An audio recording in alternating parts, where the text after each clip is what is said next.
Hey everyone, thanks for tuning in. I'm Brian. I'm the host of the Left of Greg show. You're going to be watching the video version of our audio podcast. Please, guys, if you like the video, like it, subscribe to the channel. There's going to be more content down there if you're already a subscriber, and a better way for us to get you guys some more stuff. If you have any questions or comments, go ahead and leave them below.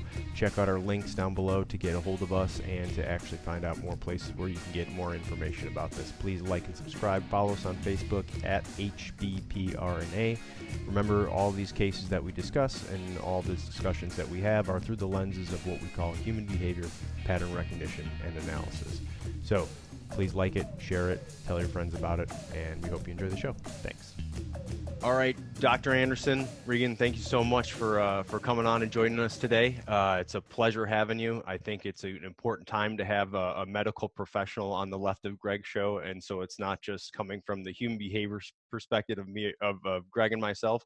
So first off, thanks for coming on, and you go ahead and kind of jump in and give us a little bit about medical background, and then kind of about the coronavirus and what we need to fear a little bit, I guess. But, just for those of you just tuning into this episode, this will be kind of like the second episode in the piece on fear. So you can always go back and listen to the other one. But we always figure I like the overarching theme I tell everyone is don't listen to the influencers, listen to the experts. So we always try to go out and find an expert maybe, or someone who can relate to it. So why don't you go ahead and kind of introduce yourself a little bit, tell us a little bit about yourself, and then go into our quarantine situation that we're all sitting in right now.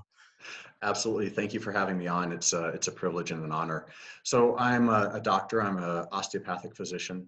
I'm a board certified dermatologist now and a Mohs surgeon. So a Mohs surgeon, we cut out big cancers off of people's faces and then do facial reconstructive surgery so that people don't see a huge gnarly scar.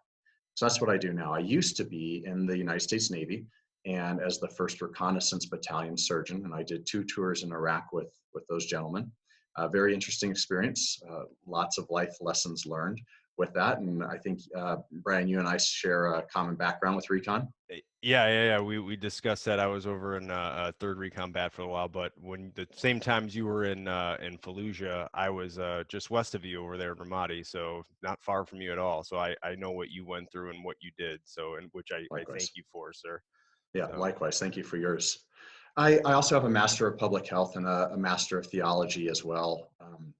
And so when I was in the military, I obviously did vastly different things than I'm doing now. But the perspective of a physician and the parasitology and all of the different types of medicine I did in the military, I think is very relevant to the coronavirus. The coronavirus is a virus, obviously, of kind of the corona family, which describes how it looks under a microscope. And we've had other coronaviruses in the past, like SARS and MERS. And this coronavirus is a new type that causes, or can cause, I should say, really bad respiratory complications. So your lungs just don't work and you're on ventilators. Now, just like everything else, there's a whole range of what's going to happen if you get this infection based off of your genetics and based off of your individual health. So just like I don't want the flu, I want no part of the flu. I also Right. want no part of the coronavirus. I think the coronavirus at the end of the day is going to be slightly more deadly than the flu is. But I think that for the vast majority of people who are healthy, that the coronavirus is going to be very similar to what they've experienced with the flu. And those who are not healthy with other diseases, they're going to suffer much worse than they would from the flu. So to put it in perspective, right now as we're recording this on March 26th, there have been a little over 22,000 deaths in America from the flu this year. And there have not been, there haven't even been 1,000 deaths from the coronavirus right now in America. And so I'm not saying that we should minimize the importance of the coronavirus. We need to respect it, just like we need to respect the flu. And I think those deaths from coronavirus will increase. Hopefully not as much as Italy has faced, but I think they will increase. But what people need to do is they need to be smart. They need to practice social distancing. And, you see these things of spring breakers out there partying and Right. doing all this stuff, thinking that they're immune. Well, they're not immune. Yes, they have less of a chance of winding up in the ICU or dying than an 80-year-old, but we still have reports of this age group suffering from this. So So, yeah, yeah, no. So that's I think a great kind of, hey, here's a lowdown and dirty of why it is, or why it's important, what it really is, what it'll kind of do to us, and who's going to be affected by it. So I just want to hit real quick before you went any further. Is that so? In terms of how dangerous it is, we kind of do these comparisons to the flu, which is good and bad, meaning good in the, I understand the flu. I've had a flu before. I understand the numbers behind how many people get the flu and how many people die. But the way it's different is, and I think this kind of gets into what everyone's scared about, or what seems to be all the hype about, is how this is now a lot easier to transmit than the flu, though, correct? Or does it it spread? is. It's actually a lot more contagious. And, but with that, uh, again, the vast majority of people who get this are going to have flu-like symptoms. Some people have just barely any symptoms, and some people have flu-like symptoms, and some people wind up in the hospital on an ICU and potentially die. The interesting thing about fear, Brian, is that we like to take nuggets of truth and we like to extrapolate those nuggets of truth into things that feed our emotional homes, where we live normally. And we like to use these little nuggets of truth to justify what our core is. So, in other words, people are going to listen to this and they're going to be appropriately concerned for their health. But will it make them stop smoking? Will it make them do things that they know that they can do to increase their chances of not having a bad case of the coronavirus if they get it? Or are they just going to fear monger? I was at Costco a couple weeks ago and I looked behind me and the lady had a bunch of toilet paper and a bunch of alcohol and a bag of Doritos. I mean, seriously, we know that if you smoke and you get the coronavirus, you have a much higher risk of dying from it. In fact, in Wuhan, and the numbers are going to be very fluid for the next year or two until we have actual ones, but it looks like you have an 8 to 10% chance of dying if you smoke. Now, in Wuhan, where this all started, we think, most of the elderly population smokes. So you've got elderly Right. and smokers, and now you've got 8 to 10% death rate.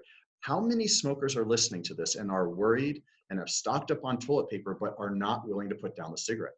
We know that obesity leads to cardiovascular disease, heart disease, all of that stuff, high blood Yep. pressure. And we know that death rates from that go way up. Well, how many people listening to this are going to say, wow, I've always needed to lose 20 pounds. I'm going to use this time so that I don't have to be unnecessarily fearful and I can do something about it. And I'm going to lose 10 pounds over the next 2 weeks by eating well and exercising. How many people are going to do that? Or are people going to just sit there and say, oh, I can't do anything about it. Get me the Cheetos, get me the processed foods. Right. We know from our grandparents, right? Fruits and veggies, that's what you're Yep. supposed to eat. They did a study last year. It was brilliant. They did a study that if you consume 4 or more ultra processed foods a day, that's your cereals, that's your sports drinks, that's your soda pops, that's your crackers, all of those.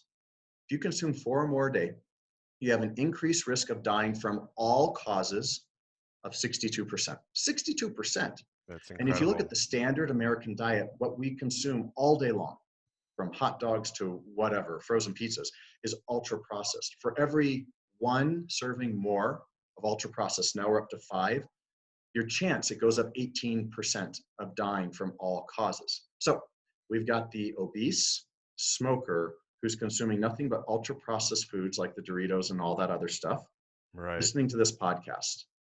You and I, Brian, we have a common background of facing fear in the eye and what can we do to mitigate it and move forward, Right. right?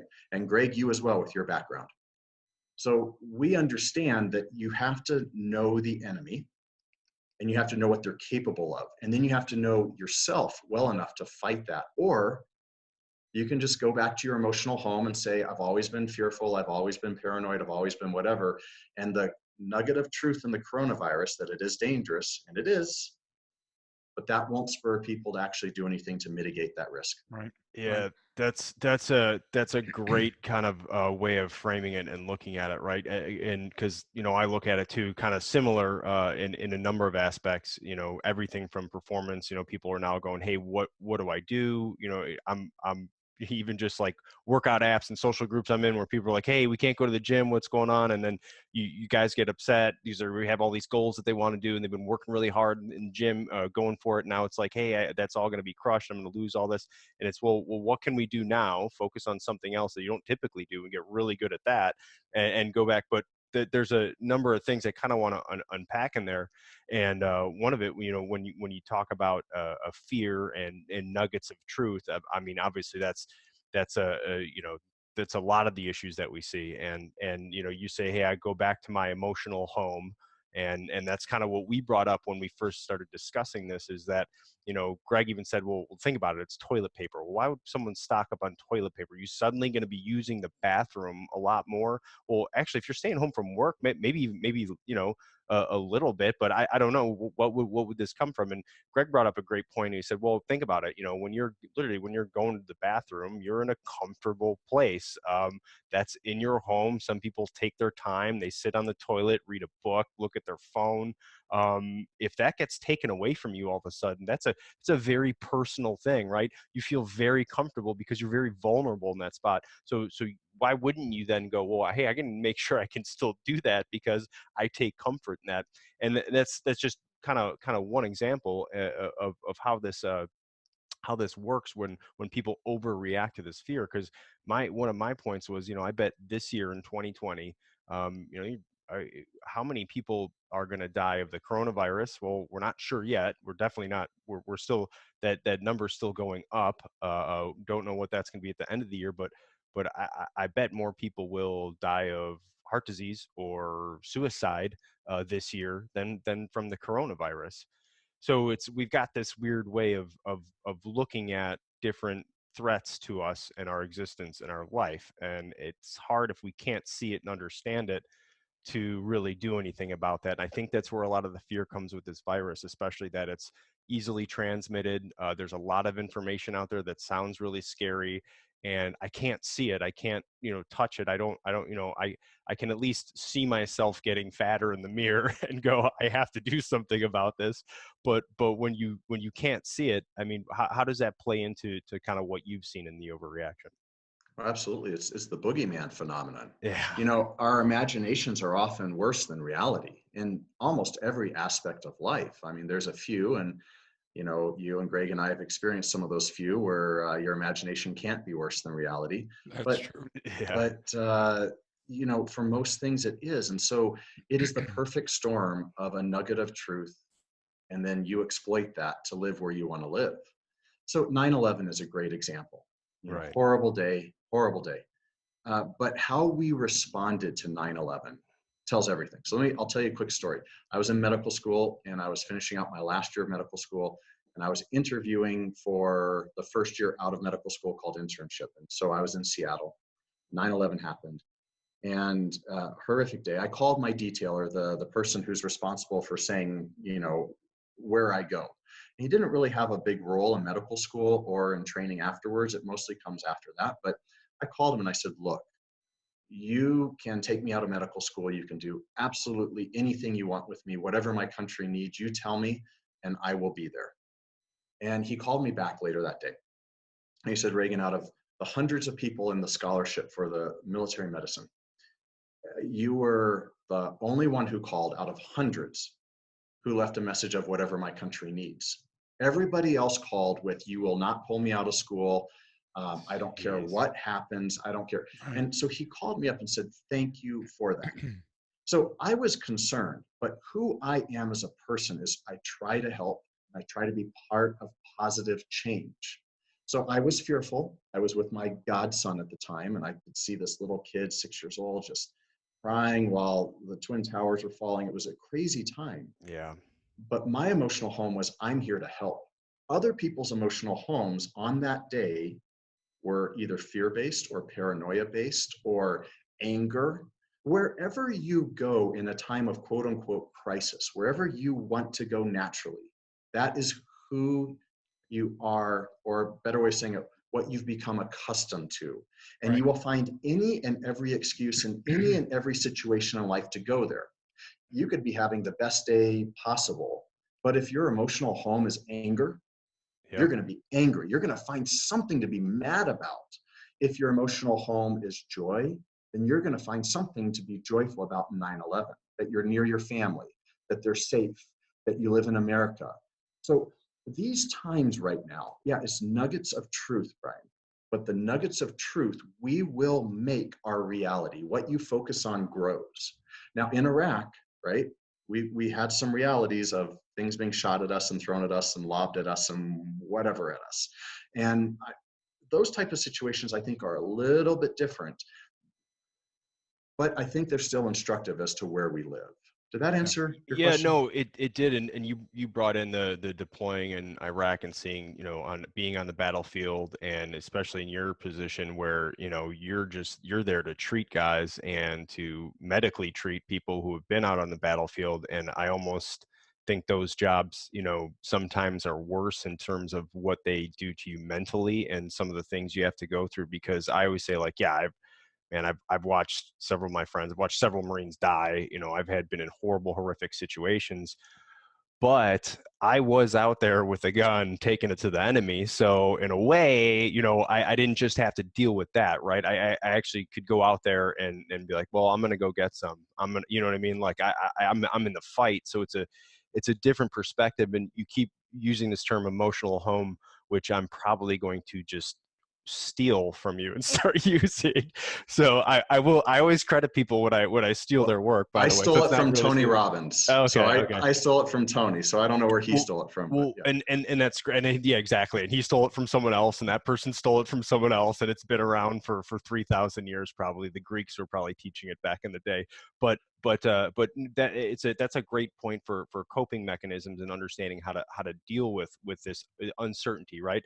So we were actually out not long ago in Virginia teaching a course on our human behavior courses that we teach, and so but it was now all of a sudden things were increasing in chaos. People were going, well, I don't know, are we going to lock down? Like, so it was that whole, are they going to shut down air travel? All of a sudden we have to keep this social distance. It's kind of when it just started. So, but Greg and I, same thing, being that he was law enforcement for a long time, military as well, deployed with the military even after that. Same with me. It was just, we're just like, okay, well, we'll just keep going, and then we'll see what happens. Our car rental was from National, so I'm going to assume that meant it's national. And if I need water to water, actually, yeah. take that, and we'll drive. And we had one guy there who flew in from St. Louis, so like we'll drop him off in St. Louis, we'll continue to Colorado for Greg, and then I'll finish the trip in San Diego, and I'll torch the car and report it stolen, and we'll all be good. Like, it was immediate, just like, okay, we have several backup plans, like what do we need to do, like, but a lot of it, and when you get to these situations where now this isn't like the wars that we've been fighting for the last 20 years, when it's only a small percentage of the population that are carrying that load. This is everyone now. Now it's everyone's involved, meaning every citizen in the U.S. and of the world now has to do their part. And I think a lot of people aren't really used to that. So that kind of plays into it, that now on a national scale. And it's funny that I even have, like, you see people posting on social media stuff like, hey, your grandparents were asked to go fight a war, you're asked to stay home, I think you can handle this. But part of me is like, hey man, not just your grandparents, that's like your older brothers and sisters and parents and your family. Like, there's a current generation, and there's wars still being fought. Like, hey, we have the ability. And to go back to your response on 9/11 is no different to this. It's like, well, what can I do to help? What can I do to either get involved or help the situation? If you're telling me help the situation is literally stay at home, well, that sounds pretty easy. Normally people are telling me to get up out of the house. You're telling me to stay home. But that goes into your life experience and the type of person you are. Like, you're a person of service. Same thing. When 9/11 happened, I was in college. I was a freshman in college, and when my old man finally got a hold of me, he said, hey, hang on, don't go enlist yet, please. I want you to try and finish school. I didn't listen to him, but no, it was the same thing, because they knew right away. It was like, all right, well, I'm going to get in on this fight. And so to me, this COVID-19 coronavirus situation is no different. I don't know, Greg, what are Yeah. your everything First of Reagan's all, talking Doc, about speech too, which I think is great. Doc, first of all, thanks. I would ask all our listeners and readers and viewers, do me a favor. you want to read more about Jason Bourne, look up Reagan B. Anderson Yeah. and spend a day just bouncing around inside of his head. We're honored to have you here. You've done such a tremendous amount of stuff. And Brian, I want to go back to a comment that both you and the doc were batting back and forth. And let's discuss the toilet paper. We need control. Okay, our lives need control, and anything chaos out of order, anything that tends to make us feel as though we're out of that control, means that we're going to viciously fight to grab that control back. Okay, because that's the way we are. That's the way primitive nature is. That's the way our brains are set up, and our electrochemical neurotransmitters, foment this into a fear of the unknown, what's going to happen next. So sometimes predictive analysis can get goofy, and that's what we have to address here too. And this is one of the benchmarks of fear. And I'll give you an example of that. One, I can control buying toilet paper. I can control that. And if you say I can only have 2, I'll take 2 of those, but I'm going to get some water too. And then I can put them somewhere in my house where I can see them. I can pick them up out of my truck and carry them up the stairs and put them in my pantry.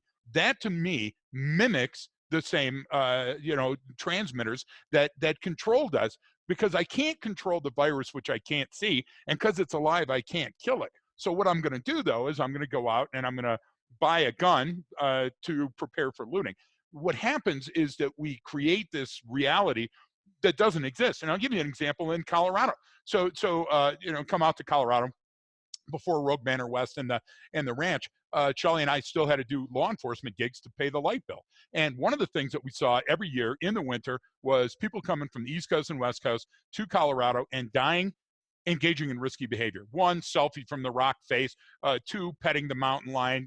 These are all dead right there, situations. And the one that made me wonder was they'd get a rental sled, and on the Perndle, just below it, there's a button for 2-wheel drive, 4-wheel drive. Most people have no idea. They assume that all-wheel drive is the same. And so they overdrive the shit out of the rental sled, and then now they can't stop, and they pile in, and then there's death on the highway. And we would show up, and we would be going, this is horrible, and separating the bodies out. And it was always the same thing. You get increased confidence when you're driving a vehicle, and specifically when it's a rental sled. I won't even go there. And each time that you pass a car in the snow and the ice, you get more bold.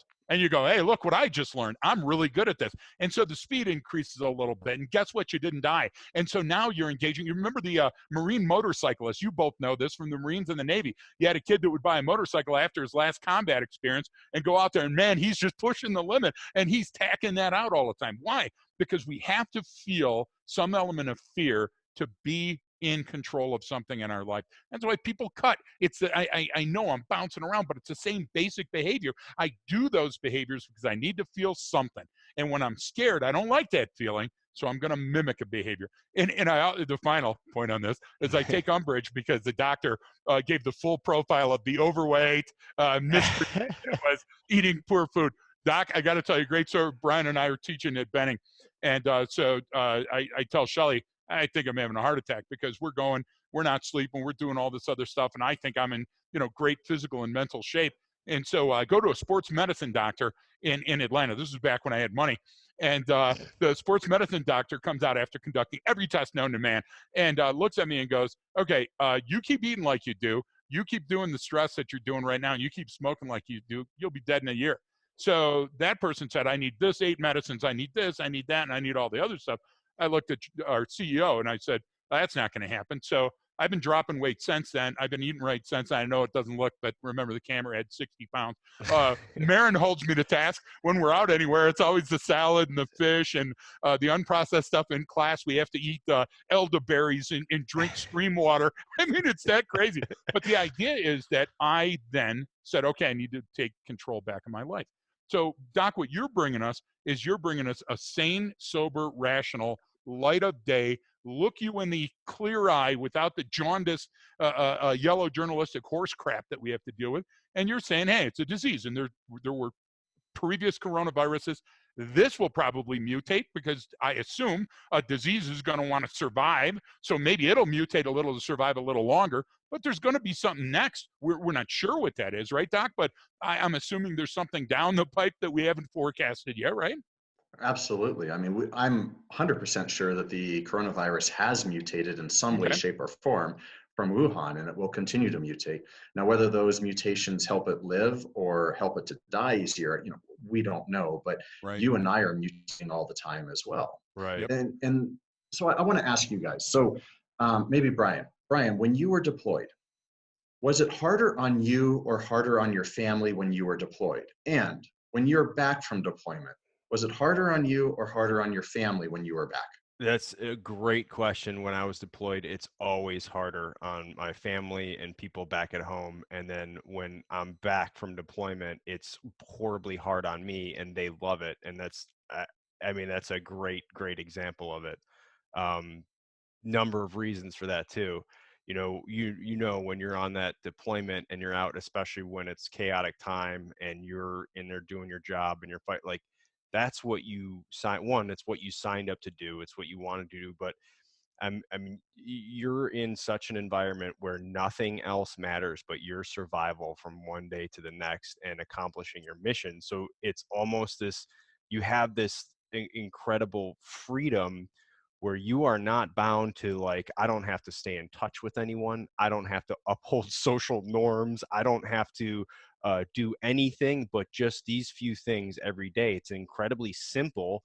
It's a violent world. It's dangerous, but like there's this unbelievable freeing experience about that you don't, all the daily crap that we people worry about, it goes away because of necessity. Now the opposite is your family back at home is just, they're reading every news article, watching TV, they're freaking out, they're going to, that brought my old man to church every day, which is insane. You know what I mean? Like it got like, it just going back to, you're reaching out to anyone you can for support and love and lashing out at people. And I mean, it's a chaotic, tumultuous time for those folks at home, and you're just living this free range lifestyle when you're deployed. I don't know. That's kind of was my experience anyway. Absolutely, 100%. I think that's a fairly common experience. And Greg, how do you think that deployment kind of mentality plays into the coronavirus right now, with us Yeah. staying home? How do you think that, and the control and everything we just spoke about? Yeah, and I think that you touched on a huge point right there. Yeah. And we always tell our readers and reviewers to do your homework. And what you did is you just proposed a question where I would say pause for a minute, your tape right now, and think of what your answer at home would be, and then press play to see what's going on. My thing is that now you've taken an additional level of control away from folks, and you put them in a situation where some things are going to be even more uncomfortable.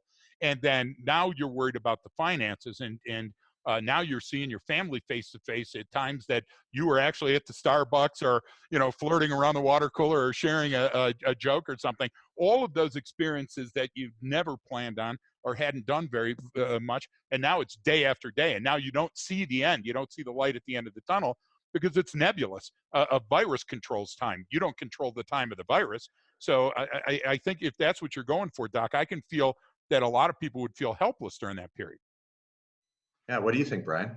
Yeah, I would say kind of exactly what Greg was saying is that, if you don't, you're in that period where, like you said, you have to deal with a whole bunch of stuff you haven't dealt with before, and you have no control over your life, and you're sitting around your, like you said, family, and all day long now, where you all used to get breaks from each other. The kid, like, or it's like it's like Where do you my hide? little 7-year-old, she used to go to school all day long because she's a very active person, and you realize just how active she is now that she's home all day long.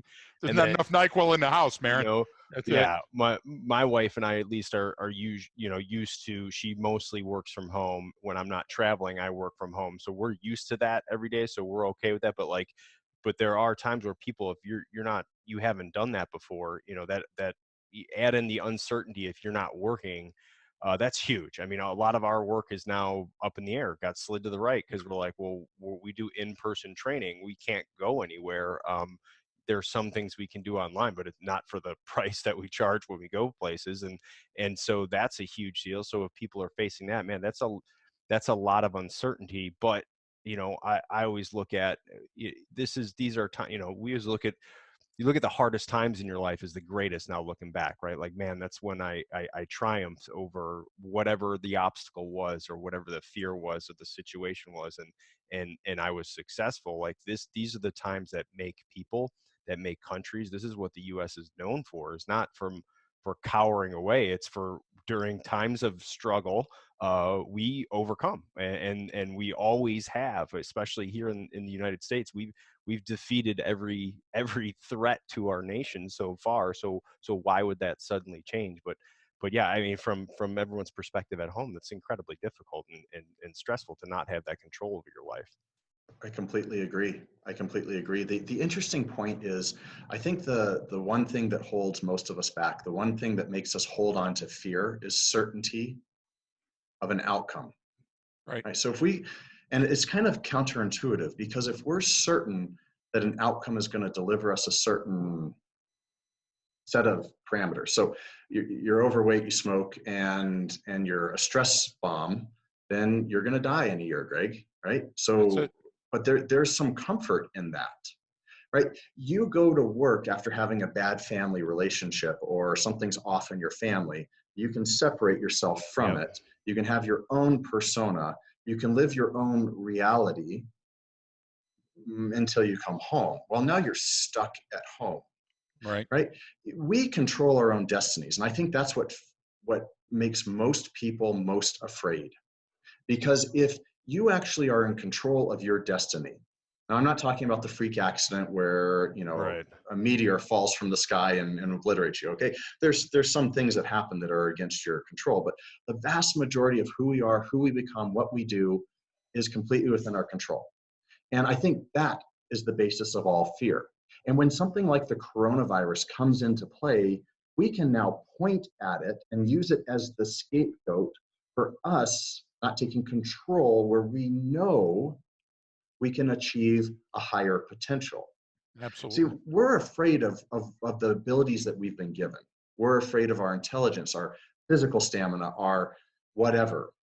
And when we actually stop and look at it and say, you know what, I'm capable of almost anything. Maybe I can't leap from my porch and fly like Superman, but for the vast majority of things, we are in control. And I think that is the basis of all fear. For me in Iraq, the hardest thing that I dealt with in Iraq, and it's delusions of grandeur and it's all of that. The hardest thing I dealt with was I couldn't make the insanity stop. I couldn't make the pain and suffering stop. I couldn't control it. I controlled when somebody was bleeding out in front of me, right? Mm-hmm. And I was very good at trauma. By the grace of God, if somebody came to me alive, they left alive. But that's too late. And it's the same system in America right now. By the time people come to the doctor, all it is disease care. Take these 8 pills and go on your way, right? It's too late because the entire medical system is set up on treating diseases and death. I spent less than 1 week in medical school learning about how to keep my mind, body, and spirit healthy. It's incredible. It resulted when I got to Iraq, I lost my faith. I went to seminary beforehand. Before medical school, I lost my faith in Iraq, and I've been trying really hard to rebuild it ever since. But it's too late. It's not too late for anybody listening to this program. And for people who are not willing to start eating well and exercising and taking care of their mind, body, and spirit, you have to ask yourself, what are you afraid of? Because we know all that stuff is crap. We know it hurts us, it hinders us, it doesn't let us live up to our potential. We don't feel good, we don't look good, we don't do anything good. So what is the emotional disease? What is the basis of your fear that has convinced you that you are not worth living up to your potential? And we find these little nuggets of truth in the coronavirus. And again, I'm not trying to downplay the coronavirus. We need to respect it, but treat it appropriately. Do not turn it into the scapegoat of allowing you to not live up to your potential. Exactly. We live in the greatest country that's ever been and probably ever will be. Doesn't mean we don't have things to work on. We do. But in this country, any man, woman, or child can become anything they want to become. Years ago, before medical school, I was right-handed. And then when I applied to medical school and got in, I thought, wow, I really need to become ambidextrous. So for the next year, I spent an entire year doing everything with my left hand, brushing my teeth, playing tennis, playing ping pong, everything. you know those Myers-Briggs tests that you take that does your personality? Yeah. I had done about 8 of those prior to Of, this little experiment. of course Yeah, you did. yeah. And from all of my schooling and all that nonsense, and they were always the same. And I was always like 75 or 76% left brain and the other 20, whatever, right brain. After 1 year of using my left hand continually, I was then, my whole Myers-Briggs changed, everything. And I was now 49%, 51% left brain, right brain. That's cool. And the cool thing is that it doesn't matter what your past is. It doesn't matter what you've experienced. It doesn't matter where your emotional home is. You have the power to change it if you're just not afraid of living to your potential. Yeah. It's you made some incredible points, and I think, you know, in this we can get into. I know you've just written a book about the healthcare industry as a whole, and I think you just kind of gave an analogy for ourselves that can be applied to how we treat and how our current medical or healthcare system is, right? Meaning you're just talking about, look, it's all because we're all about prevention and what we do, right? So all human behavior pattern recognition is all about, hey, how do you actually prevent an attack, a school shooting, a suicide? Like, now, there's plenty of people out there to tell you how to respond to it, but we're the ones that have been pounding the streets every day for years going, hey, this is how you prevent it. It's all about identification and mitigation, right? So again, like you just kind of said, our healthcare industry isn't really set up for that. It's not that way now. I think there's a lot more talk about it. It's getting better as we do with everything, but I know that it's still an issue of, it's all about just treating disease, and you come in after something occurs and then I fix it, or we do our best to manage it, whatever that issue is. I know you just wrote about that, and I always preface this stuff with, again, right, don't listen to the influencers, listen to the experts. Healthcare in the United States is a very, very complicated and complex issue, right? I only know a little bit about it. My dad does, he's a lawyer, but does healthcare stuff. He's all, you know, clinical integration type stuff, and has been in healthcare for 25, 30 years with hospitals and everything. So when he starts talking about it, I'm just like, oh my God, this is absolutely insane. Like, this is incredibly complicated. So I always preface those comments with that. So how is it, you can get into your book a little bit and what you're writing about, but what is it that you see the issues in that healthcare industry and how we treat humans? All right. So universal healthcare. Okay. All right. I'm pausing here. Yeah. All right. Universal healthcare. Whatever you just heard me say, whether you thought I was for it or against it, whether you thought it was a good idea or a bad idea, just like we were talking about someone's emotional home earlier, Yep. you just learned what your true political home is. All right. So if you heard of universal healthcare and you thought, oh, that SOB, Democrat, progressive liberal, whatever, Yeah. or if you thought, man, fiscally conservative, you just now found your bias. And unfortunately, most of our biases on healthcare in this country are not really ours. They're the propaganda that we've been fed by industry, right? So when I say universal health care, people automatically say it's a socialist system. When in fact, if you look at all the universal health care, which by the way, America is the only wealthy, industrialized, progressive nation on the planet that doesn't have it. Because of that, we spend almost twice as much as any other country for the exact same services. We have about 700,000 medical bankruptcies a year. Everybody who's listening to this podcast, whatever you think of healthcare, you know that when you go to the doctor, you have no idea what it's going to cost, no idea if your insurance is going to cover it, no idea anything. To Right. Greg's point, we have no control. So, universal healthcare, guys, whatever you automatically judged me by, and what I was saying, and the topic by, that gives you your bias.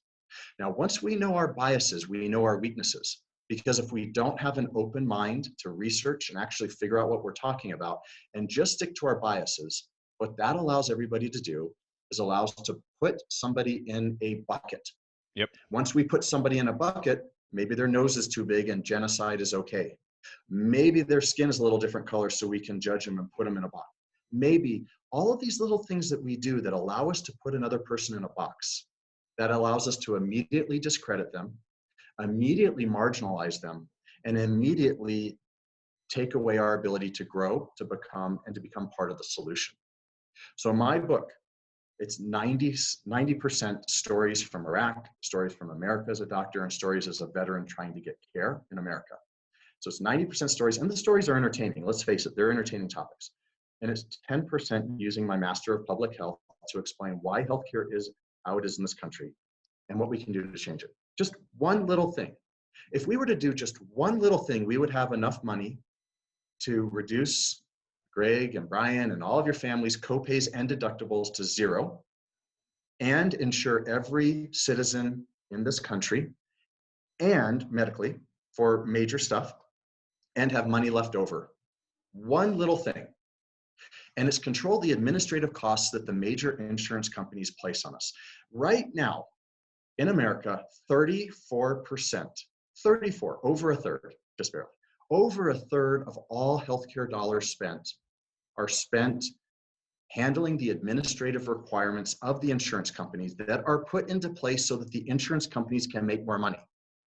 They are about prior authorizations, denying care, denying medications, denying bills, putting it on the patient, advertising, all these sort of things. 34% in America right now, and this came out in the Annals of Internal Medicine in January of this year. Right now in America, $2,500 per person per year is spent just on administrative costs of healthcare to make insurance companies more money. That's in Canada, insane. the same thing. It's about $551 per person per year. If we were to just take away these administrative controls that 99% of them are designed to save the insurance company money at your expense as a patient, if we were to just do that, we'd have an extra $6 billion with a B dollars to spend on healthcare. Again, reducing your insurance to zero or copay to zero, deductible to zero. That doesn't even get into the title of my book is Universal Death Care, a solution for healthcare in the age of entitlement. So it doesn't even get into our personal responsibility for living up to our potential by being actually healthy. Right. Forget about all of that. Right now, we spend 17% of our GDP on healthcare. France spends 11%, has better outcomes for almost every measurable outcome you can possibly imagine in healthcare. They have more doctors per capita. They have more hospital beds per capita. The modifiable diseases to prevent death, they have better statistics than we do. And it is a free market system. It's not socialized medicine. Great Britain is really the only place that has socialized medicine. So for all these people that heard universal death care and judge me as a progressive liberal, I actually think I'm about the most conservative on this topic that you could possibly be.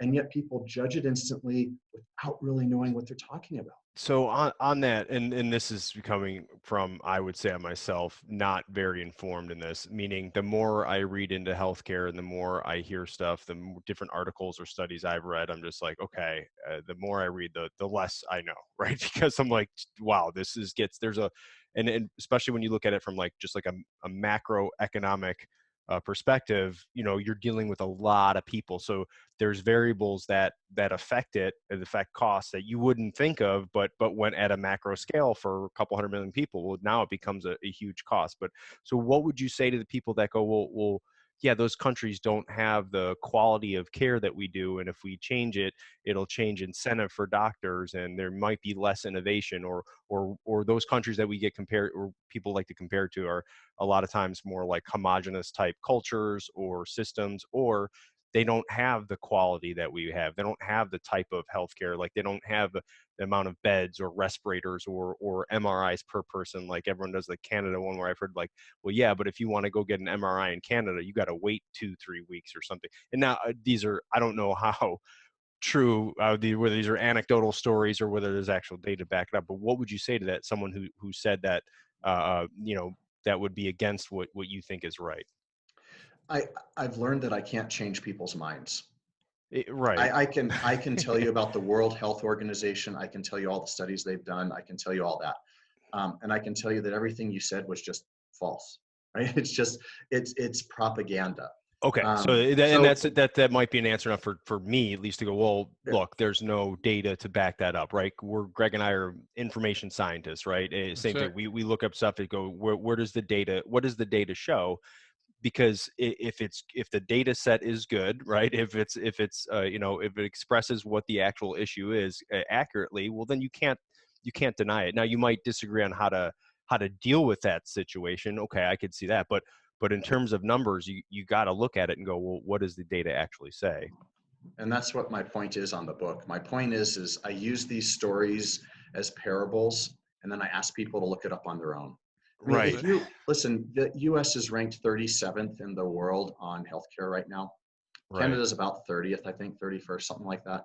I think France is more the model. So I don't really like comparing to Canada because they've got some significant issues there. But still, with their significant issues, if you actually research it, you'll be quite shocked. So I've learned to stop saying, well, the World Health Organization says this, 37th and 31, even though I just said it. I've learned to say, guys, just look it up for yourselves. Right. Because we come to this and say, I'm a Republican or I'm a Democrat. And therefore, I've pigeonholed myself into a category of whatever I believe, whether or not it's backed by science or not. So again, everybody at the beginning of this learned their bias when I said the words universal health care. Right. That will tell you your vulnerability to either blindly accept it or blindly throw it out. Both are equally dangerous. But my plea in the book is, I say it many times, I do not have all the answers. I've researched it a lot. I think I have an idea of a way forward. But I promise you that we do have all the answers if we become educated. And I think that medical care is a human need. I do not think it has any realm in partisan power plays. Because when your daughter or son is sick, you do not care. I promise you, you don't care if you're a Democrat or Republican. You want them to get the best care and get them better. And it's a human need. Now, politics and politicians, they've used words like socialized medicine to describe universal healthcare, because socialized is a 4-letter word for us. Right. There's only one system that kind of sort of is. That's Great Britain, or our VA system, right? Or very loosely, maybe the Medicare system, very loosely. And our elderly love Medicare. So my point is that, guys, you now know your bias, just like you know your emotional home. Now you know where you're vulnerable. Either change your destiny so your emotional home switches so you have the life you want. Similarly, look into the research that's out there so you can be educated and informed. And if you're on the opposite side of the table for me and have a completely different opinion, I will listen to you all day long as it's educated and informed. I really have no interest in listening to people just saying, hey, I'm a Republican, so therefore universal health care is horrible, and you're a socialist, get out of the country. Right. So we need to start talking to each other, not yelling at each other. And the only way to do that is do the research for yourself and then listen to the opposing point of view more than you talk. Well, that's the issue. So I had that issue as a kid in school, meaning my teachers were constantly telling me that I had to do my homework, and I didn't want to do my homework. It wasn't until much later in life that I went, oh wow, like all this information is out there. It's up to me to go try and understand it and look at it yourself. And you're saying the same stuff as to us as, we always tell people, hey, look, do your homework. Hey, we're going to talk about this case. We're going to break it down the way we do, and do your homework and actually find out what the real facts are behind it, because that's going to open your eyes. And it's difficult to do that. But you brought up a lot of stuff about just burning calories and meaning it's not on of course, healthcare shouldn't be a political issue, but it is.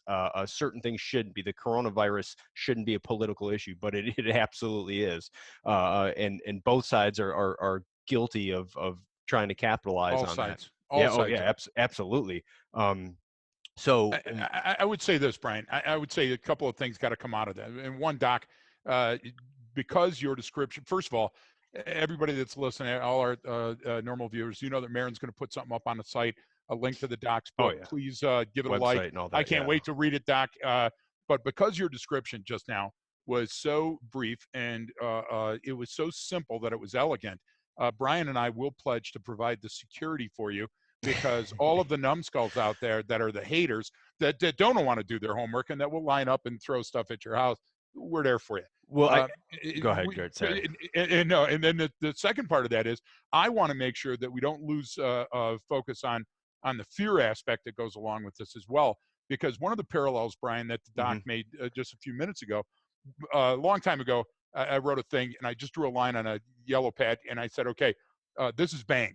All of these incidents are left of bang.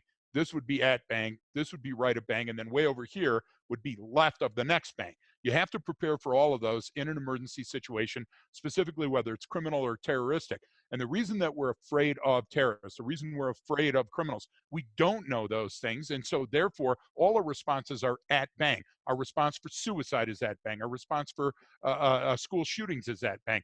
And you made a great case that that's how our medical system is the same thing, is you go in at bang, and now you want some sort of a wonderful solution to it. And I think we could liken that right back to COVID, where, listen, we knew something was coming down the pipe because we've had all these previous incidents. But what happened is, yeah, we have this wait and see attitude. Marin and I get the wait and see from everybody we Yeah, a go lot to. of people. We go, listen, you're more likely to die from heart disease or chronic respiratory disease than you are any of these other incidents. But you have to be mindful of terrorism and criminality.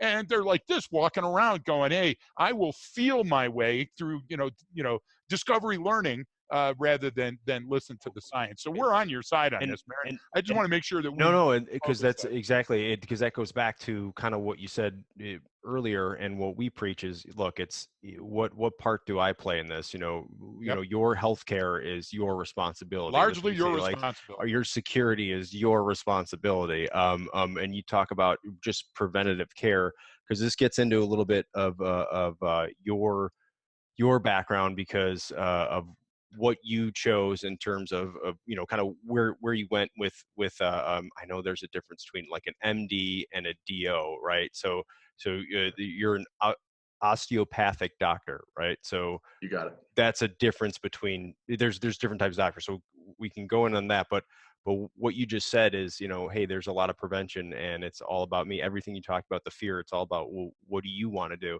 And even what you said with researching universal healthcare, Absolutely. it's, you have to burn the calories and go do it yourself. So that's difficult for people, right? All humans, Even though we're it's just all a click lazy. sometimes. You're Right, exactly right. right, right. We're all inherently lazy Hugely. because our brain's just trying to conserve calories and keep us alive. So we have to fight that and expend them. But tell us a little bit different about how your view of healthcare kind of probably went into why you chose a certain path, right? Sure. So I'm an osteopathic physician, a DO. Nothing against the allopaths or the MDs.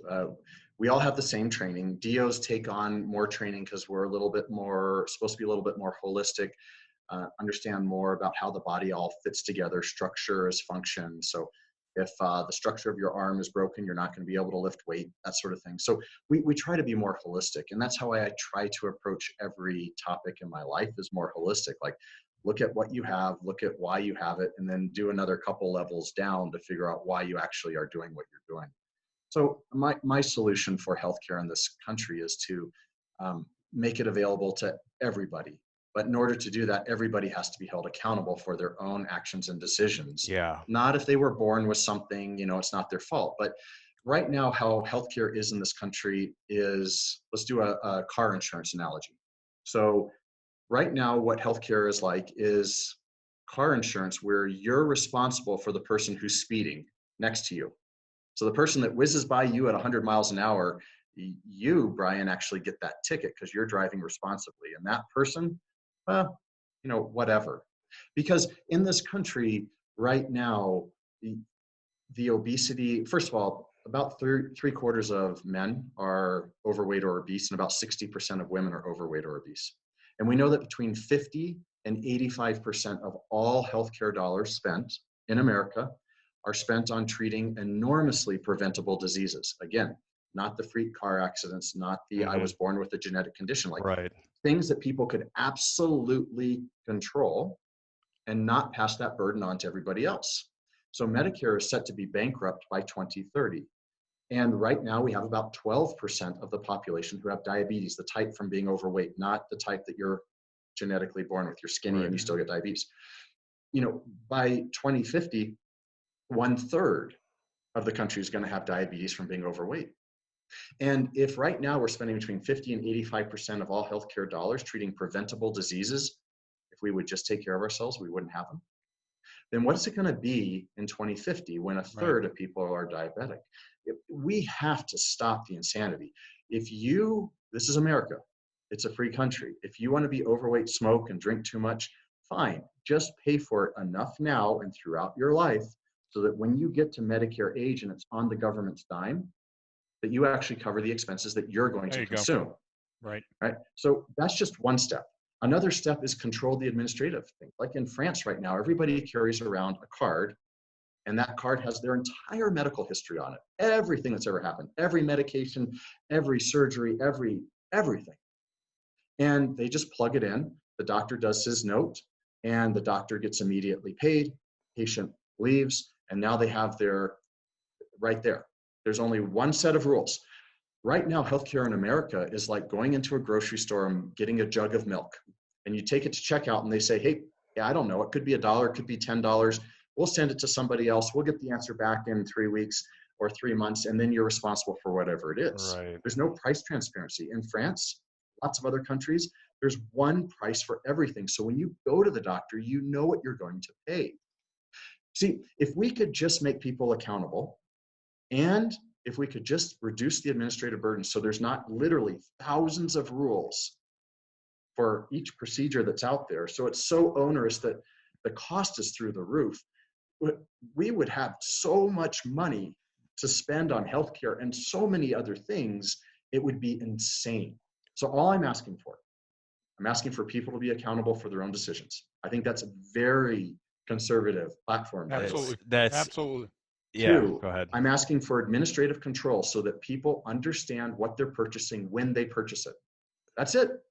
Yeah. Now, in order to accomplish that, we Yeah. have to have government say, okay, insurance, look, you can still have private insurance like they do in France. France has private insurance, guys.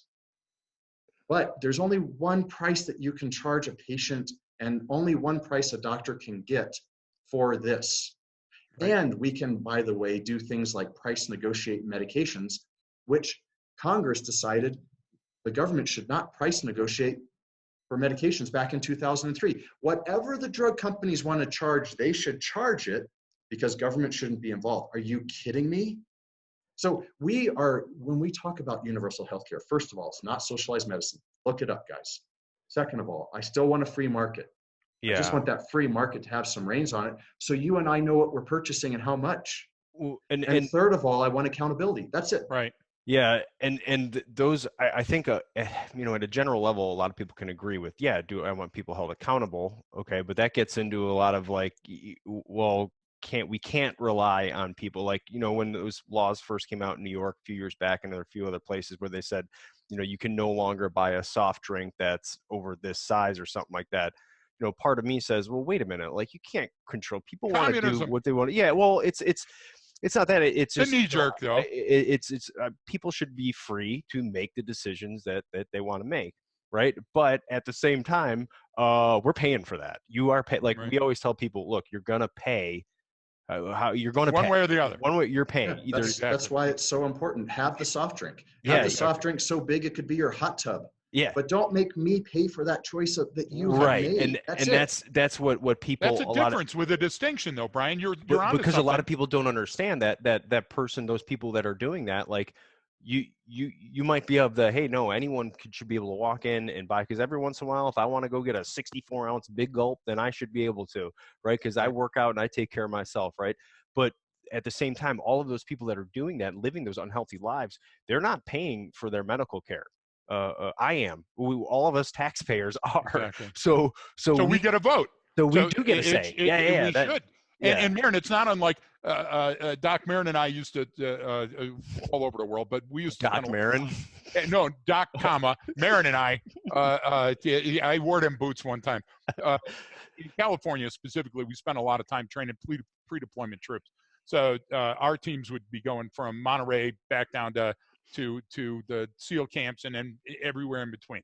And one of the things that made me laugh all the time is that California is, and not to bash California, but I'm gonna. Please do. Saying about, hey, listen, about the traffic and the environment and this and that.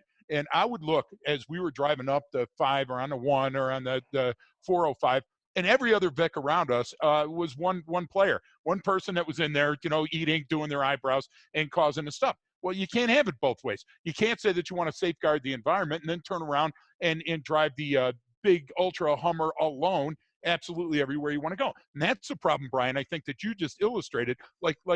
For example, mindfulness isn't a thing you do. Mindfulness is how you live your life. So if you want to live in an ethical and legal and moral manner, then you have to modify your behavior. And if you don't modify your behavior, somebody will call you on it. That's why we're a nation of laws. But it's funny when it comes to this issue, Yeah. everything's up. You get what I'm trying to Yeah. say? It's all up in the air. And today we're not going to go that way. And that every 4 years we have to choke down this rhetoric, this harmful horse shit that is put out by people fighting over issues that should come down to us. We should be able to vote on these issues as a nation. Just my rant. So, guys, do you remember what President Bush said why we went into Iraq? Do you all remember that? It threatened our lifestyle, our way of life, right? People want to say that they're woke, which I don't like the term, but it's out there. So they want to say that they're woke because they know about issues. But are they actually willing to change their lifestyle? Or they just want to be, quote unquote, woke? Yeah. They want to point to something. Yeah, so they can lord it over somebody else. So you want to talk about resilience? You tell your people how to become resilient? Realize that nothing defines you except for what you choose. Your actions define you. Your destiny defines you because you have control over it. You want resilience? Exactly. When somebody says universal health care, whether you agree with it or disagree with it, you want resilience? Look it up for yourself. If you want to weather any storm in life, get the accurate information. Ask other people who have different points of view. See, in our society right now, Brian, if you disagree with me on something, I just give you the proverbial middle finger, call you names, and then tell you why you're wrong, which leaves zero opportunity for growth for me. And it leaves our relationship fractured so that there's no relationship. All I've done is made you the other ignorant. Yes. Right? So if we want resilience, we have to be strong enough in ourselves to question everything, understand where our emotional homes are, our political homes are, and there's nothing wrong with those. But make it a conscious choice based off of education and who you want to be 10 years from now, not who you were 10 years prior. That's it. That's resilience, guys. Take control. That's why our tagline is training changes behaviors.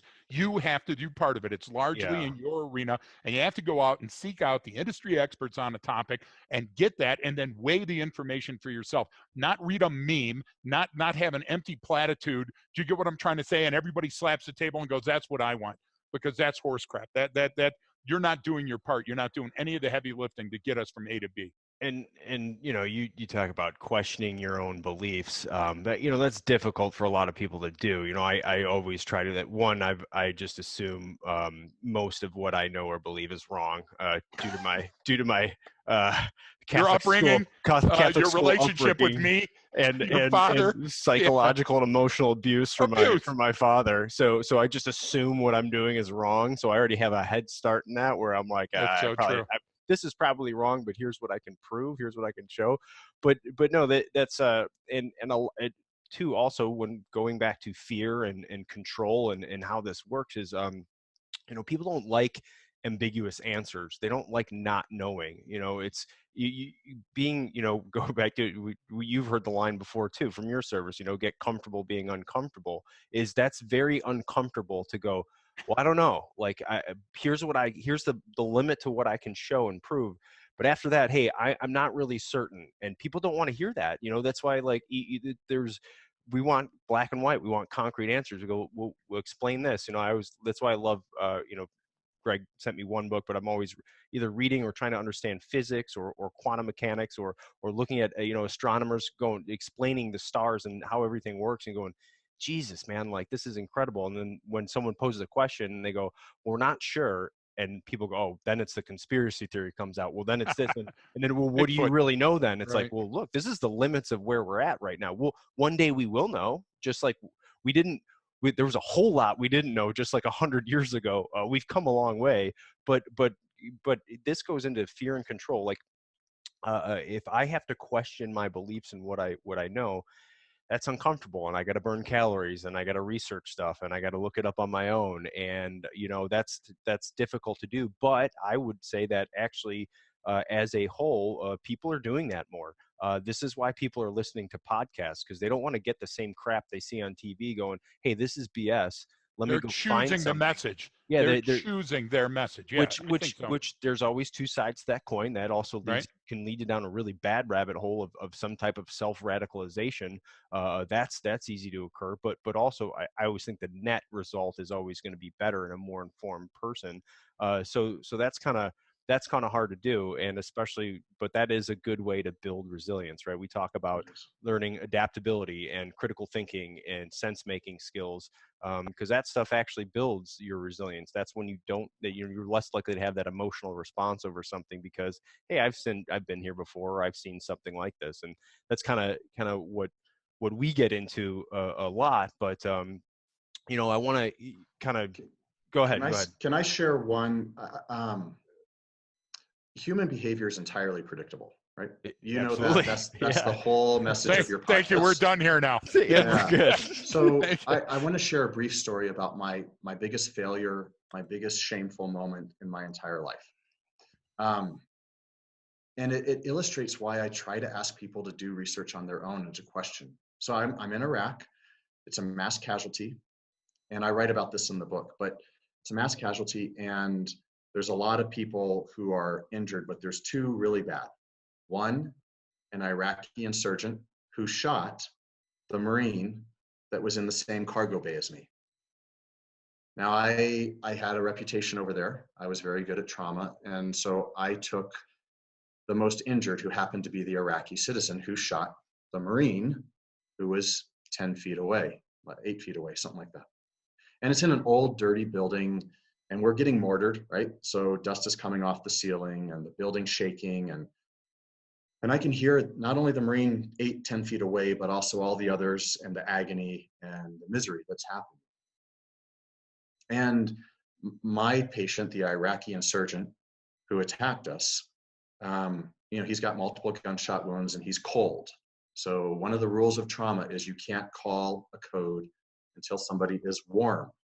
So normal body temperature, because when your body starts to shut down, your metabolism starts to shut down, and you could be 70 degrees, but that's just your body's response. So you have to be warm and dead. Warm and dead. I mean, we're taught that day one medical school, warm and dead. You can't be cold and dead. So I do a couple of maneuvers to act like I'm resuscitating this guy, but my heart isn't into it. And I just left. I left to let him die. And I walked up to another doctor there, because there's a rule that you have to pronounce somebody dead by presenting to another doctor. This is the first time I was willing to let go of somebody. And I just gave a really quick whatever, and the doctor, brief, and the doctor said, Reagan, hold on, cold, 70 degrees or 65 degrees or whatever his body temperature was. I said, yeah. He goes, not dead until warm and dead. I was like, yeah, but he's multiple gunshot wounds, hypovolemic, like all this sorts of things. He's dead. I want to go utilize my resources over here on the Marines. Yeah. He looked at me and said, not dead until warm and dead. And I literally wanted to rip his throat out at that moment. Yep. There's no part of me that wanted to treat an Iraqi who had shot Marines, because he was the other. And again, this is my most shameful moment in life. But he was the other, and I wanted him to die. I wanted to help the Marines, my brothers. He stared me down, and I had a choice: rip his throat out or actually do my job and be a human. I went back to the Iraqi. Within 2 minutes, I had his body temperature up, him stabilized, and him off to surgery, and his life was saved. And then I could go help the Marines. See, my little temper tantrum of judging another human because he shot at us, he has a different point of view than us, he did whatever than us, kept me from my goal of saving lives, and even kept me from the goal of helping the other Marines. Because the more time I messed around with this Iraqi not really doing my job, I could have done it well, and moved on. I'm still deeply ashamed of that. I mean, it hurts to the core. But it taught me something very valuable. You hear the term universal healthcare. You hear anything that's contentious. And if you immediately go to a snap judgment and label the other person, Think about that story, because that's what I did, and it almost cost dearly. A couple of lives would have been ruined that day, the Iraqis and mine.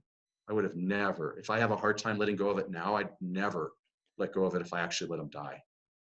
And that's why it's just such an important point to me. And that's why I wrote the book, is we need to start talking to each other, researching on our own, and not being afraid to learn something different. Man, if Yep. I am the same person now that I will be in 10 years, or vice versa, if I'm the same person 10 years from now, I just wasted a decade.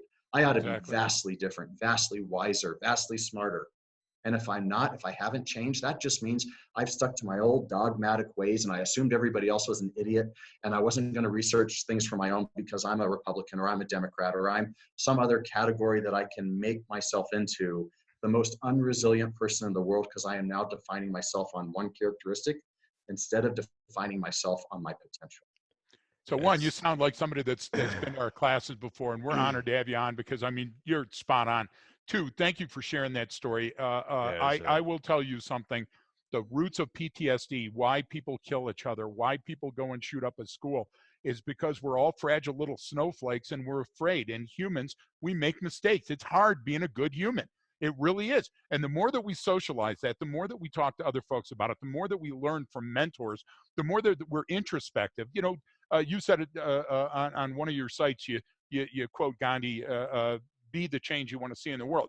So I'm back east at a Beltway and talking to a guy, and I just say, be the change, because I know everybody could fill in the rest. And he stops and he turns around and he gets face to face with me and he goes, you know, there's no evidence that Gandhi ever said that quote. As a matter of fact, there was 3 other people during the same time frame. And I stopped, and the same throat ripping scenario was about to happen. And I said, if that's what you got out of my whole message, you're lost, man. I'm never going to be able to bring you back in the boat. And I think what you did is you just laid it out for folks that the most highly trained, the most wonderful and empathetic, highly trained surgeon in that room on that day was having an ethical dilemma. You know what I'm saying? So me standing in Costco and wondering if I should punch this guy and grab the next roll of quilted Northern, it pales in comparison. And I think that's the real key here, is that human beings, it's hard to be resilient. You have to train at it. It's hard to be empathetic. You have to learn about that. And I just love your approach, Doc. I absolutely, a pleasure to have you here. That's a pretty incredible story. I mean, I imagine there's we've all had that situation or something similar, I guess, in one way, shape, or form. Moral dilemma of what's right and what you want to do, and especially when you got that anger and fear of, like, I mean, this is how these situations escalate too. You know, you look at even like the Abu Ghraib prison situation, like scandal, and all these different things. People go, or the one, you know, we were talking about from the East Coast, the police, the plunger incident inside of a guy in a police station, and you're just going, how does this stuff happen? And it's right there where you just went, no, I'm done with this guy. I don't want to help him. It's a game of inches. But then you had someone there who's going, hey, what's the right thing to do here? What are you supposed to do? What's your actual job? What's your role? What's legal, moral, and ethical? And when in places where you don't have those people, where that starts to break down, where you don't have that leadership to right the ship, to get you back on course, it becomes catastrophic. Because then if no one's there to do anything, will that continue? Would that even get worse? Will that go from, or your friend, or your, and so that's I mean, it's important to have that. And so you, like, that back to those stressful times where you need to lean on each other, right? We can't do everything on our own. We can't handle all the problems in the world on our own. It just doesn't work. There are no self-made people. You know, I don't like that term. There's always a self-made guy. No, he's not. He learned from everyone who told him no or yes, or helped him or didn't help him on the shoulder throughout their whole life. Exactly. Self-made people are like Ted Kaczynski was a self-made guy. He went to if you have a manifesto, you are likely a self-made human. Yes. You know, so that's we're kind of in this together, and you know, you had that person there, and so we have to be that. And you brought up another great point when you said, man, you're still affected by your thoughts and actions then, even though the situation was corrected and you did the right thing. You know, what what if you didn't? What if you hadn't done that right thing? Oh, and people are still going to judge you now and judge your Oh, book that's by second guessing what you thought of. and So those we are just have to accept that. those are the people that have never been in a Never. morally compromising You situation. got it. So they can F off, you know, or buy the book. You know what I'm saying? I meaning like Exactly. you go learn, because if you haven't had those are become very, very gray areas, and they get tough, man, and it shakes you to your core. And so on that, because we've all, like we said kind of at the beginning of the call, are on the island of misfit toys, of broken, we use the term broken human beings, and I don't mean that in a negative way at all, because if you're broken you can be fixed, right? We just mean like we've been through different trauma or experience in our life where, man, it's had a significant effect on us, where we've had to get help or had issues from it, and that's an ongoing process. I don't ever, like, I'm proudly admit, like, look, I'm a broken, fragile human being. Here's where my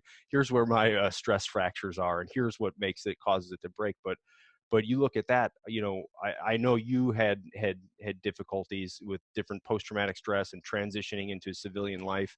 It's so night and day difference, even though you're still in the medical field, completely different than what you did and your mission was in. So how did that stuff affect you, and what did you use? Because a lot of people use faith or family or friends or alcohol, followed by poor decisions, rock bottom, and then realizing. So what do you do then for your resilience? Like, what helped you transition and do that to be, I mean, you're a business owner, you employ people, you're still a successful doctor. I mean, you're continuing on that, but I know that stuff has affected you. So what have you found useful, or what have you been able to do?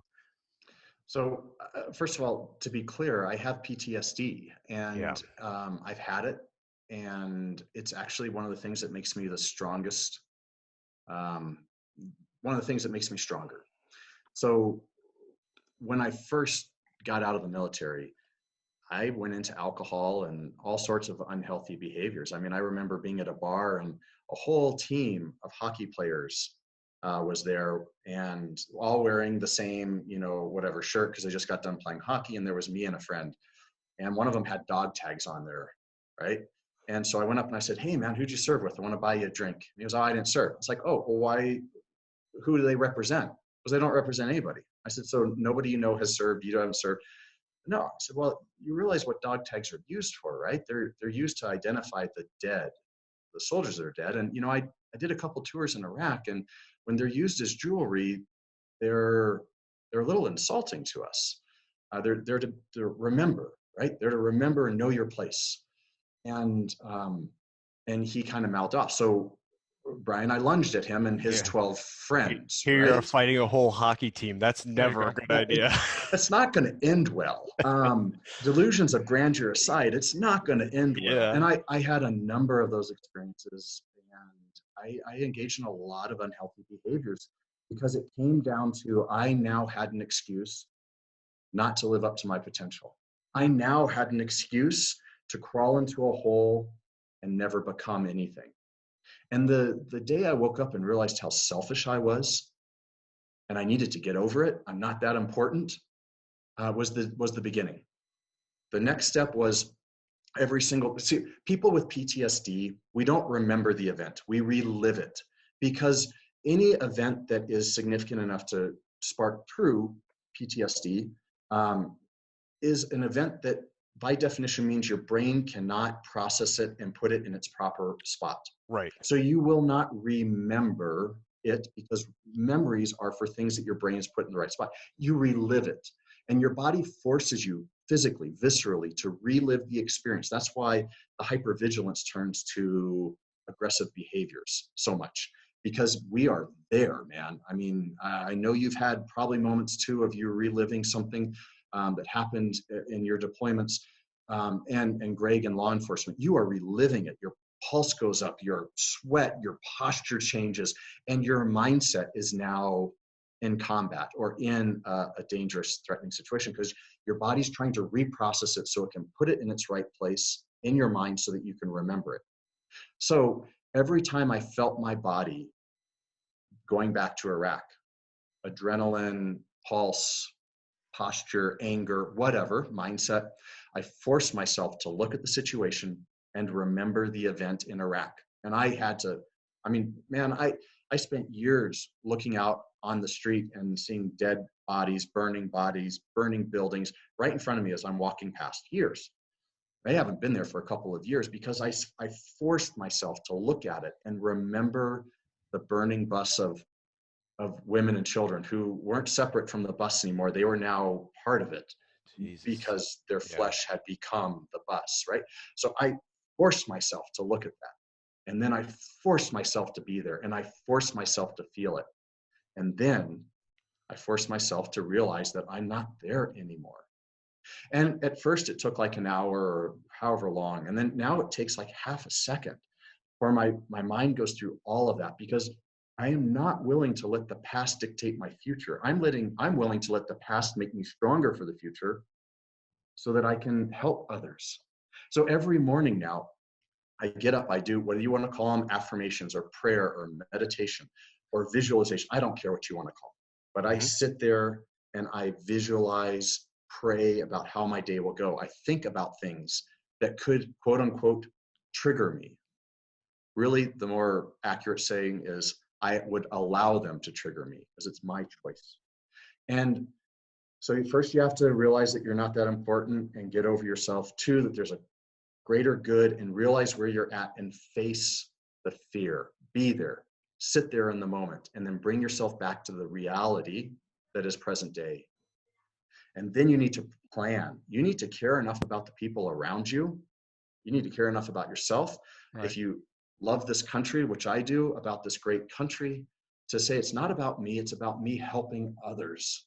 And so I'm going to plan so that when it happens in the future, I can actually think about all the predictable behaviors that somebody else is going to do or go through. And I don't need to be that. I can be the cool, calm, and collected and make my way through it. But if you don't plan for it, man, if you don't visualize it, if you don't realize that it's not about you and you're really not that important, it's about helping your fellow man, country, God and country, right? Then you're never going to get there. All of these people with PTSD and these problems, they like to wallow in it and have that be an excuse for throwing their life away. Now, the trauma that you went through is significant, and I'm not minimizing it. It's horrific by definition. But are you going to keep renting space in your mind to that?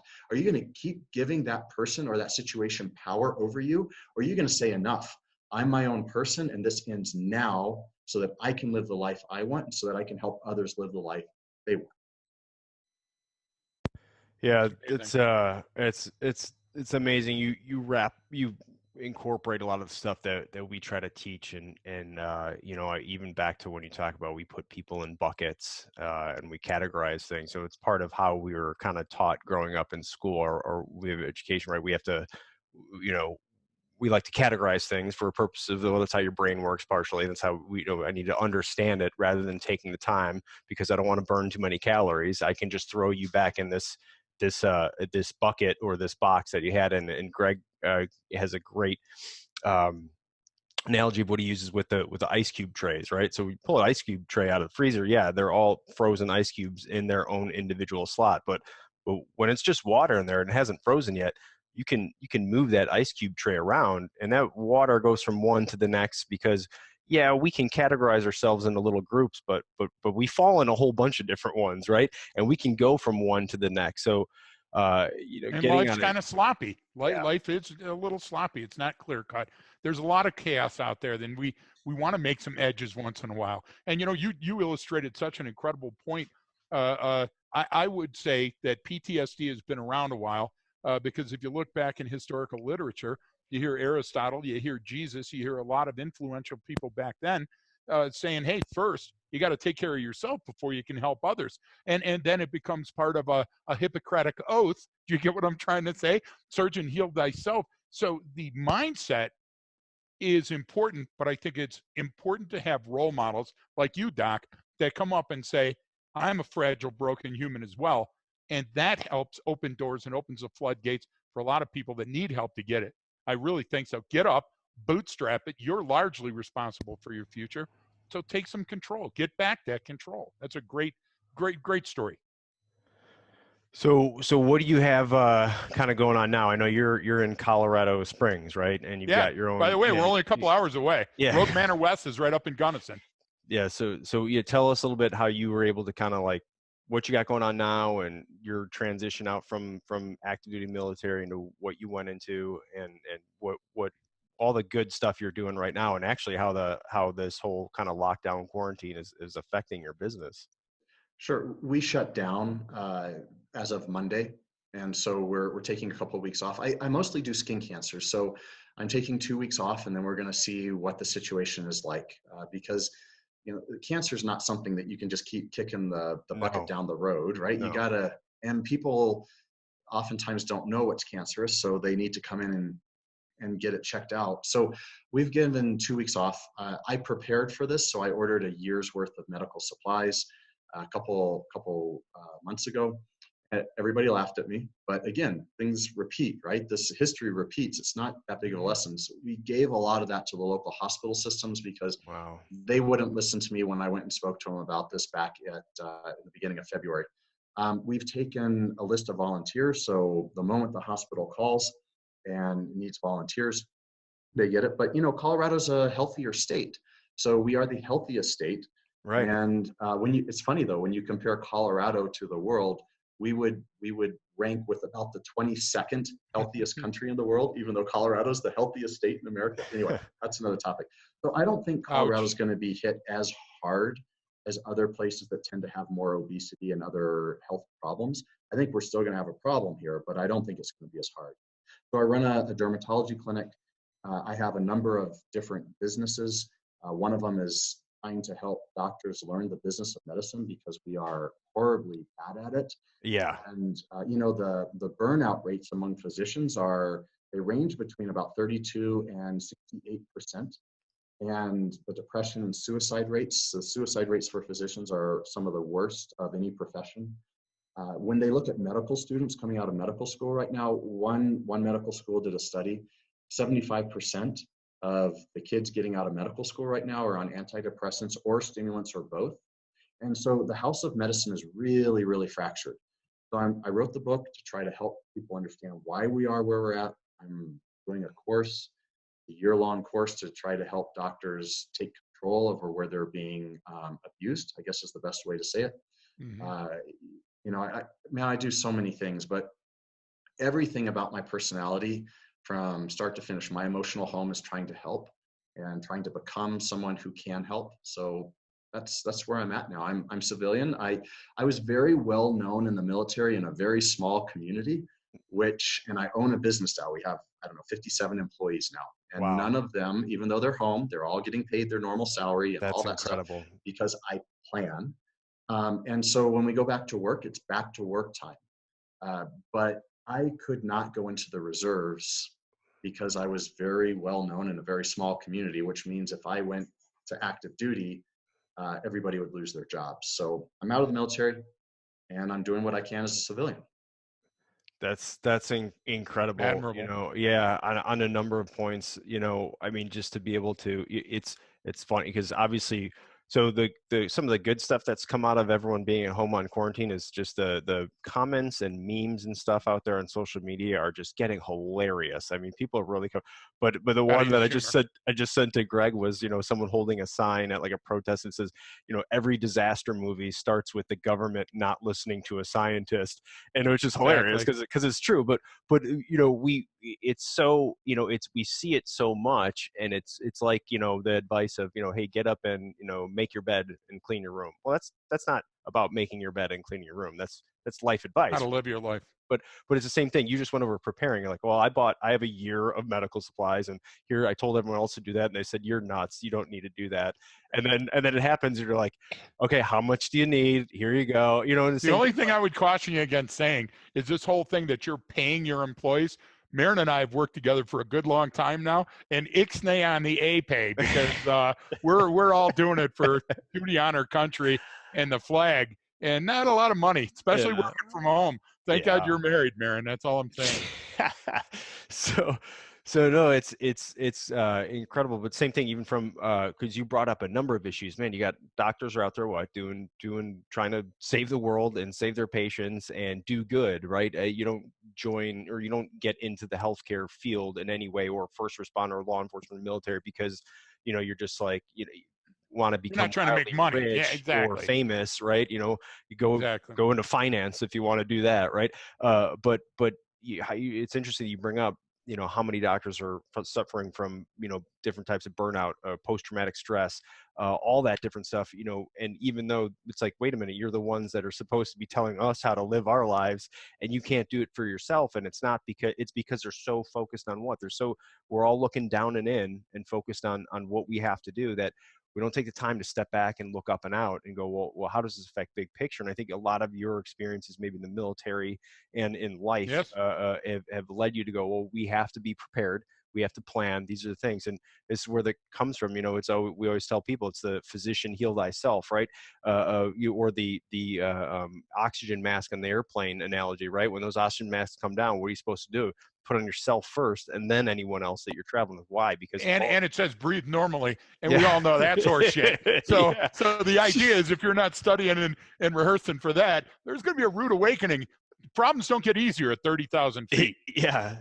So, but just going into basic preparation, and like you just said, so you get up in the morning and you take your minute. We just had John McCaskill on recently. He's he's getting out of active duty. He's a SEAL, Navy SEAL, lieutenant commander in the Navy. Great guy, but he does all the mindfulness and meditation stuff. And he's like, look, this is what I do. You know, you start out in the morning and you do your breathing exercises, you focus, and like you just said, you went through a tactical decision game. All right, well, what can I get done today? What could happen today that I can prepare for? And what people don't realize is that 5 minutes that it takes to do that, 5 to 10 minutes in the morning, that's worth, you know, setting your alarm clock 15 minutes earlier or 10 minutes earlier to do that. Because otherwise, you know, you're, as we say, when that alarm goes off, you're at bang, and I got to get up and I got to do this, I got to do that. And I always do that because you know, Greg is similar, but I do, where I'm the guy that wakes up in the morning and works out first thing. I get up early. I don't care. If it means losing sleep to do that, it's actually better for me to wake up and do something versus trying to get an extra hour of sleep, because then I'm going to be miserable. Then I'm not going to get the blood flowing. Then I'm not going to have my workout done. So I'm going to be pissed all day because I know I'm not going to do it later at night because I'm going to come up with 30 excuses why I don't need to. Right. And so sometimes just that planning process in the morning by yourself, go, what do I need to get done today? Have 5 minutes alone before anyone else wakes up. It's beautiful in the morning when it's dark still and everything is still quiet and asleep. And I'm alone with my hate and my fear. It's just me. It's just me to hate me. There's not a lot of other people, but that's where it is. That's very true. I mean, listen, you can be blown by the wind. Yeah. And the wind will blow you wherever, and you might wind up on your feet, but chances are you're not going to wind up where you want to be.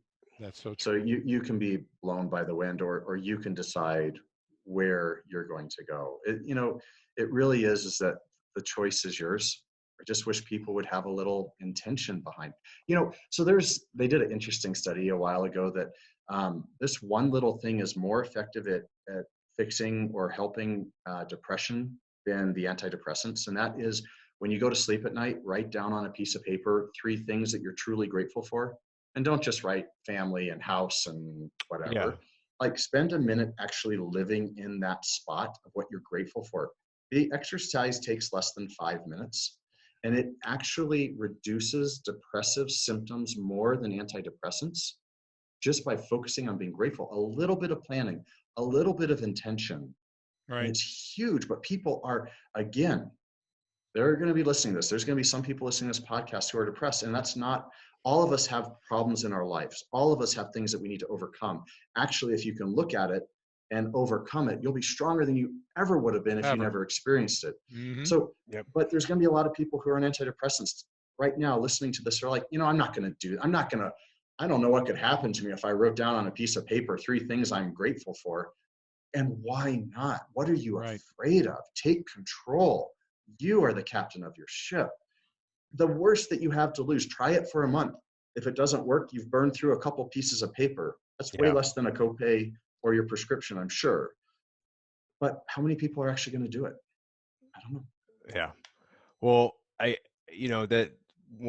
appreciate you again coming on and shared some awesome stuff. When you went into your story from Iraq, like I felt, man, the cortisol was coming on and my heart rate was going up. I'm sitting here like, man, I was right there, or thinking of some other other situations that, of course, I've been in as well, and Greg has countless as well from his life. So, you know, we all deal with that kind of differently and talk about it differently and articulate it, but it's so funny how your story just immediately reminds me, and we have these come up with these coping mechanisms that are positive, right? That allow us This to podcast, this, become over. Yeah, I mean, this, you know, this is a large part of our therapy. yeah, and I don't, it's, it's therapy for you. It just ends up you just berating me for a Have while, you ever seen which is Punch and Judy? Okay. Hey, one of the actors has to be Judy. so that's why I describe it as I'm, you know, Greg's Uber driver / emotional punching bag. But Valet, it seems to be alcohol supplier. it seems to be working for him. But no, we thank you so much for coming on here, and you know, we'd love to have you kind of back on again sometime. Please tell me you would do that. Please tell me you would. Of course, I'm honored. You know, I feel like I should be thanking you, and thank you so much for allowing me on your space. And I'm sorry for raising your cortisol, but I'm sure you've got the coping mechanisms to turn it around. So thank you guys so much. I really appreciate it. And everybody listening, thank you for hearing me out and not just calling me whatever to put me in a box. Yeah, and I'll put up links. I know your book's coming out eventually soon here. I'll put up links to that and when the episode details and everything. But you know, universal death care, that's the title of it. But it's a, you know, a solution for healthcare in the age of entitlement, right? So that's the point. It's not just, hey, here's the problem, is here's how you can address that problem. And like you said, you use little anecdotes, little stories, and then to highlight it. You know, and to hey, this is some of the things we see, and this is, you know, how I think we should provide a solution to it. So I'll put all that stuff up, and I appreciate you and thank you for everything you've done in the past and continue to do. Sir. I mean, even in tough times, you know, we could get into another thing of, like you said, there's, you know, just running a successful business as a doctor is not what people think, and there's not a lot of people that can do that. And the fact that you are and employing people and still paying them is very admirable. So I appreciate coming on. Thanks, Greg. Do you have any other closing comments? Yeah, I would just say he's only in Colorado Springs, and Brian and I do stuff in the Springs for the United States Army, for Fort Carson, obviously, for different clients that are down there. Let's do something together. Let's put something together where we're going to help some folks and put it up where everybody can show up, and then film it and put it online. I think it would be great fun. stuff, Doc. That'd be cool. And I'd be honored to be at your side doing that. Likewise. Semper Fi, gentlemen. Thank you so much. Appreciate it. Don't forget, everyone, that training changes behavior.